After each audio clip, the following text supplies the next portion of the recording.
अस्सलामुअलैकुम। मेरा नाम इत्ता इकबाल है और मैं बीकानेर स्टूडेंट मुल्तान में पढ़ता हूँ। मैं अपने कम्युनिटी प्रोजेक्ट के लिए डेरा Ghazi Khan waste management company के सीईओ शाहिद नदीम राणा साहब से बात करने आया हूँ। शुरू करें। हाँ जी सर। मेरा सबसे पहला आपसे एक सवाल है कि जो हमारे पूरे पंजाब में वेस्ट होता है उसके बारे में क्या राय है? देखिए, पहले तो हमें यह समझना चाहिए कि वेस्ट कहते किसे हैं। कि कोई भी चीज़ है, एक सब्सटेंस है उसको जब डिस्कार्ड किया जाता है आफ्टर उसके प्राइमरी यूज़ के। मिसाल के तौर पर आपने कोई फल खाया और फल को आपने पील किया, जी। तो जो आपने उसका सब्सटेंस जो पार्ट आपने यूज़ करना था किया, बाकी आपने फेंक दिया, ये एक वेस्ट है। आपने घर में अपने किचन के अंदर आप सब्ज़ी बना रहे हैं, आपने सब्ज़ी का छिलका उतारा, जो कुछ आपने पकाना था वो पकाया, जो आपने फेंक दिया, डिस्कार्ड कर दिया, वो वेस्ट है। तो पूरे पंजाब के अंदर जो है वो एक एस्टिमेटेड जो है वो 46,000 टन पर डे ये वेस्ट जो है ना वो पैदा हो रहा है। अब वेस्ट भी उसकी भी कई अकसाम है। मेजरली एक म्यूनसिपल वेस्ट है और एक बल्क वेस्ट है। तो जो 46,000 में से तकरीबन जो 17,000 टन पर डे जो है वो हमारा म्यूनसिपल वेस्ट है, जो हमारे पूरे पंजाब के अंदर पैदा हो रहा है। अच्छा, तो आई थिंक हमने आपसे एट द बैक भी बात की थी। आपने हमें एक सुथरा पंजाब के बारे में बताया था, तो आप प्लीज़ एलैबोरेट कर सकते हैं? अच्छा देखें, ये इस सुथरा पंजाब से पहले पूरे पंजाब के अंदर, इवन के पूरे पाकिस्तान में भी कहीं पर भी एक वेस्ट मैनेजमेंट का एक ऐसा मरबूत सिस्टम जिसके तहत उसको ट्रांसपोर्टेशन भी, कलेक्शन भी, उसके एनर्जी भी उससे पैदा करना, ये सिस्टम पाकिस्तान में मौजूद नहीं था। ये पहले सिर्फ जो हमारे म्यूनसिपल एरियाज़ होते थे, सिटीज़ एरियाज़ होते थे, अर्बन एरियाज़ होते, वहाँ पर वेस्ट को कलेक्ट किया जाता था और डंप किया जाता था। लेकिन ये मौजूदा गवर्नमेंट मैडम मरियम नवाज शरीफ साहिबाना जो सीएम पंजाब हैं, उन्होंने पूरे पंजाब के अंदर सुथरा पंजाब के प्रोजेक्ट के नाम से एक प्रोजेक्ट शुरू किया। अब ये प्रोजेक्ट ना सिर्फ शहरों में बल्कि हर एक देहात, गांव, गली, मोहल्ले तक ये प्रोग्राम है। और जितना भी वेस्ट एक जो एस्टिमेटेड मैंने आपको बताया 46,000 टन पर डे ये कलेक्ट किया जाता है और फिर उसको ट्रांसपोर्ट करके डंप साइट तक, लैंडफिल साइट तक जो है वो पहुंचाया जा रहा है। और जिसके अंदर हमारे तकरीबन 1.5 लाख के करीब वर्कर्स और 30,000 तकरीबन गाड़ियाँ जो हैं वो इसके अंदर जो है ना वो इन्वॉल्व हैं इस पूरे प्रोसेस के अंदर। अच्छा, हमने इसके बारे में बात की थी एट द बैक, और हमने जब एट द बैक बात की थी आपने बड़ी अच्छी बात आई थी, मुझे इतना समझ नहीं आया। वो था वेस्ट टू एनर्जी। तो वो है क्या वेस्ट टू एनर्जी वाला आइडिया? अच्छा, वेस्ट टू एनर्जी ये है कि अब देखें, जो भी वेस्ट हमारे पास पैदा होता है ना, वो दो मैंने बताया कि वो दो, एक म्यूनसिपल वेस्ट है, एक बल्क वेस्ट है।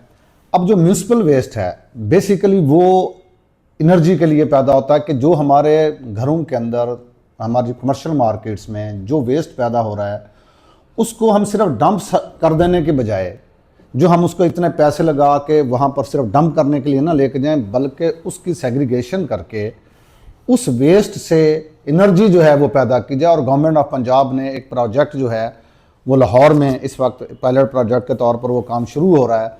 उसके बाद पूरे पंजाब के अंदर जो बड़े सिटीज़ हैं पहले वहाँ पर ये प्रोजेक्ट जो है वह शुरू किया जाए। देखें उसकी एक पूरा एक उसका एक प्रोसेस है, एक प्रोजेक्ट है, उसकी एक उसको बनाने के लिए एक टाइम चाहिए। उसके लिए ये नहीं कि हर किस्म की वेस्ट उसमें इस्तेमाल हो जाएगी।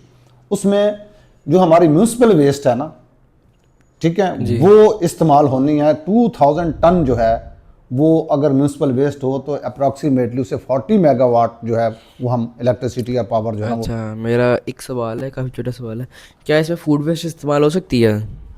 तो आपको एक यूनाइटेड नेशंस ने एनवायरनमेंट प्रोटेक्ट जो प्रोग्राम है उसके 2024 की एक रिपोर्ट है कि हमारा जो म्यूनसिपल वेस्ट पैदा होता है ना पाकिस्तान के अंदर, उसमें 30% जो है ना वो फूड वेस्ट है और वो हमारे किचन वेस्ट है। रोज जो आपने अभी 46,000 टन बताया उसका 30%, उसमें 30% जो है जो नहीं, उसमें से 17,000 टन जो है वो म्यूनसिपल वेस्ट है, उसका 30% जो है अप्रॉक्सीमेटली 6,000 टन जो है ये 5 से 6,000 टन पर डे जो है वो पंजाब के अंदर जो ये पैदा हो रहा है। अच्छा, तो म्यूनसिपल वेस्ट पैदा होता है जिससे जो है वो इलेक्ट्रिसिटी पैदा होती है। देखें अब डर्ट है, अब देखें ना वेस्ट के अंदर हमारा ब्रिक्स भी है, कंस्ट्रक्शन मटेरियल भी है, और भी बहुत सी चीज़ें हैं, वो इसके लिए इस्तेमाल नहीं होंगी। प्योरली जो म्यूनसिपल वेस्ट है ना, जिसमें वुड है, पेपर है, कार्डबोर्ड है, प्लास्टिक है, पेपर्स हैं, और बहुत सी ये हम उसके म्यूनसिपल वेस्ट के में हैं, और यही उस इलेक्ट्रिसिटी को बनाने के लिए जो है ना वो होंगे। अच्छा, एक और सवाल है। अब आई थिंक ये काफ़ी आसान था सवाल था कि कितनी देर लगेगी इसको करने में? ये देखें इसकी मतलब मैं आपको बता दूं कि एट द एंड, मतलब मैं ये नहीं पूछा कि आप प्रोसेस बताया, नहीं प्रोसेस नहीं, कितनी देर लगेगी, मतलब 2 to 3 on- years मोर हाँ जी, इस प्रोजेक्ट को जो वेस्ट एनर्जी है, कलेक्शन तो हो रही है, ट्रांसपोर्टेशन भी हो रही है वेस्ट की, लेकिन इस वेस्ट से एनर्जी हासिल करने के लिए जो प्रोजेक्ट लग रहे हैं उसको मिनिमम 2 years और मैक्सिमम 3 years जो है ना वो लग जाएंगे। उसकी प्लानिंग, अच्छा, एक और एग्जीक्यूशन। सवाल, आपने मुझे बताया क्या कर रहे हैं, लेकिन मेरा एक सवाल था, पाकिस्तान इस पे इन्वेस्ट क्यों कर रहा है और किसी चीज़ पे क्यों नहीं? मतलब आपके पास 100 तरीके से आप एनर्जी बनाते हो, विंड मिल्स में क्यों नहीं, और चीज़ में क्यों नहीं, सिर्फ वेस्ट एनर्जी में क्यों कर रहा है? ये देखें, असल जो कंसेप्ट था कि वेस्ट मैनेजमेंट का, वो है हम अपनी क्लीनलीनेस को हम मेंटेन कर सकें। जब आप क्लीनलीनेस अपनी मेंटेन करेंगे, अपने गांव, मोहल्ले, देहात, शहरों को साफ करेंगे, तो आपको अच्छा इन्वायरमेंट मिलेगा। जब अच्छा इन्वायरमेंट मिलेगा तो आपके पास डिजीजेस कम होंगी। एक तो इसका ये एस्पेक्ट है।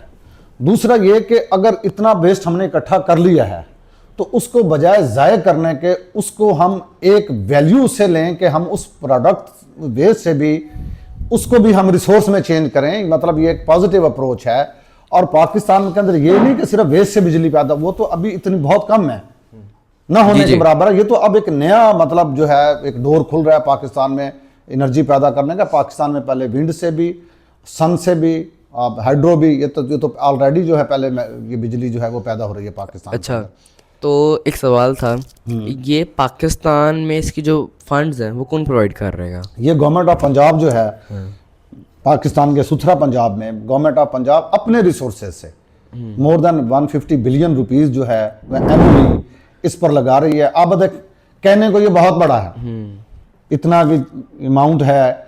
आप ये देखें कि इसकी कॉस्ट, अगर हमारे गली मोहल्ले साफ ना हो, अगर वहाँ बीमारियां होंगी, तो इसकी कितनी कॉस्ट हमें पे करनी पड़ेगी। कहने को इसकी इंसानी जानू की सूरत में हमें उसकी कॉस्ट पे करनी पड़ेगी। तो आप देख रहे हैं कि जब से ये प्रोग्राम आया है, इससे पोल्यूशन भी खत्म हो जाएगा। पोल्यूशन खत्म हो गया। पोल्यूशन की तमाम अकसाम जो है, वो वाटर है, एयर है, वो सारी सॉइल पोल्यूशन है, वो सारी, जब एक वेस्ट पड़ी होती है उस पर मक्खियाँ होती हैं, गंदगी होती है, उससे फिर इन्फेक्शियस डिजीज और डायरिया, कॉलरा, मतलब कितनी। अच्छा, तो एक और चीज़ है, पाकिस्तान इतने बड़े प्रोजेक्ट को सस्टेन कैसे करेगा? देखें, ये पूरे पाकिस्तान का नहीं, मैं इस वक्त हम पंजाब की बात कर रहे हैं। पंजाब की बात कर रहे हैं। तो एक तो देखें कि 2 से 3 सालों के अंदर जब इससे बिजली का बननी शुरू हो जाएगी जी, एक तो उधर से पैसे आएंगे, वो तो एक सेविंग होगी जी जी, वो बिजली मतलब बेची जाएगी।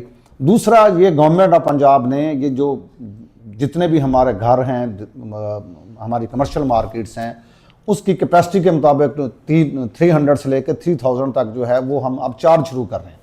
कि यानी हम इसे खुद सस्टेन करेगा कि जब हमें रिकवरी भी हो रही होगी हर घर से और हर दुकान से, और उधर से हमें इलेक्ट्रिसिटी भी मिल रही होगी, तो ये मोस्टली जो इसका चंक जो है वो हमारी इन्वेस्टमेंट का या हमारे जो गवर्नमेंट ऑफ पंजाब लगा रही है, अगले 2 से 3 सालों में इसकी रिकवरी शुरू हो जाएगी। इसमें मैं चीज़ ऐड कर सकता हूँ? जी जी, आई थिंक पूरी दुनिया अब इलेक्ट्रिक हो रही है, गाड़ियाँ इलेक्ट्रिक आ रही हैं, घर में इलेक्ट्रिसिटी ज़्यादा इस्तेमाल होती है, टेक्नोलॉजी, इस तरह मेरा फ़ोन है ये भी इलेक्ट्रिसिटी से चार्ज होगा। तो आई थिंक ये एक as an aspect of future को देखते हुए इलेक्ट्रिसिटी को इंक्रीज करना एक बहुत अच्छी चीज़ है मेरे मुताबिक। तो देखें, आप ये देखें, अब आपने सुना होगा कि गवर्नमेंट ऑफ पंजाब जो है अपने इलेक्ट्रिक बसेस का जी जी, मैं अभी देख के आया हूँ भाई, देख के आए आप? जी जी। तो वो ये डीजी खान के अंदर आप देखें, ये पंजाब का सबसे बैकवर्ड या कह लें या सबसे आखिरी डिवीजन है। जी जी, ठीक है, इसके बाद बलूचिस्तान शुरू होता है या KPK शुरू होता है, सिंध शुरू होता है। जी जी, ये वो जगह है। आप अगर यहाँ पर पहुँचा हुआ है ये प्रोजेक्ट, ना सिर्फ इलेक्ट्रिक बसेस, जितना भी ट्रांसपोर्टेशन का निज़ाम है, गवर्नमेंट ऑफ पंजाब जो है वो एक इतने प्रोजेक्ट ला रही है, जिसकी आपने मिसाल खुद दी है इलेक्ट्रिक बसेस की। और इसके अलावा मोटरसाइकिल्स को, रिक्शाज को, सबको जो है वो गवर्नमेंट जो है ऐसे इनिशिएटिव ले रही है। उसमें सब्सिडाइज कर रही है, लोग जो इन्वेस्टर्स हैं उनको फैसिलिटेट कर रही है ताकि लोग इसमें इन्वेस्ट करें और हम ये जो फ्यूल है उसकी बजाय हम इलेक्ट्रिसिटी पर जो है वो कन्वर्ट हों और हमारे जो है एनवायरनमेंट फ्रेंडली जो है वो हमारी ट्रांसपोर्टेशन। अच्छा, मैं बताता हूँ अपनी सीओल टोपी उतार के इंजीनियरिंग वाली टोपी पहन लें। मेरा सवाल था कि ये साइंटिफिक तौर पे कैसे चलेगा? क्या मतलब ये जो मतलब मैं आपको बताता हूँ, एक प्रोसेस होता है, राइट? अब जो मैंने आपको सजेशन दिया था उस वक्त भी दिया था, मैं अभी भी देता हूँ, एनारोबिक डाइजेशन, बायोगैस। क्या ये बायोगैस ही चलेगी जिसमें जिस तरह बायोगैस से आप एनर्जी प्रोड्यूस करते हो?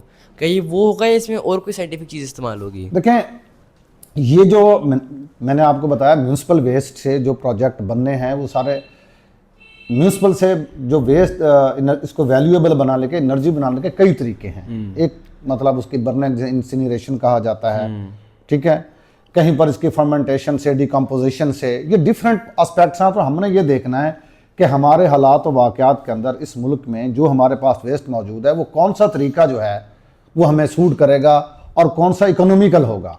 समटाइम ऐसा होता है कि एक मंसूबा तो बहुत अच्छा है लेकिन वो क्या इकोनॉमिकल भी है, जितने की हम बिजली पैदा करना चाह रहे हैं उससे ज़्यादा हम उस पर इन्वेस्टमेंट करके बैठे हों।